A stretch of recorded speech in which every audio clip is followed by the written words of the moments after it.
ভাইঝি, ও খুব দুষ্টুমি করছিল, তাই ওকে নিয়ে আমরা আর এখানে দেয়া হচ্ছিল প্রসাদ।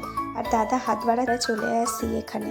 আর এখানে আমার দিদির একটা বান্ধবীর সাথে দেখা হয়েছিল, আর এখানে দেয়া হচ্ছিল প্রসাদ। আর দাদা হাত বাড়াচ্ছিল, ওকে দিল না, তাই আমার দিদি প্রসাদ এনে আমাদের সবাইকে দিচ্ছিল ভাগ করে, আর আমরাও নিয়ে নিই। আর এখানে আমার জামাইবাবু কিনে দিয়েছিল আইসক্রিম, তাই দাদা সবাইকে ভাগ করে দিচ্ছিল, আর সবাই মিলে আমরা আইসক্রিম খাওয়া শুরু করে দিই।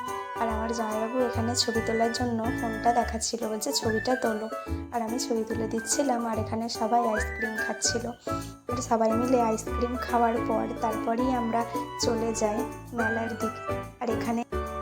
আর এটা আমার ভাইঝি, ও খুব দুষ্টুমি করছিল, তাই ওকে নিয়ে আমরা যাচ্ছিলাম মেলার দিকে, যেহেতু আর দুষ্টুমি না করে। আর এখানে আমি কানের দেখছিলাম, আর কানেরও পছন্দ হচ্ছিল, বেশ ভালো ভালোই কানের ছিল।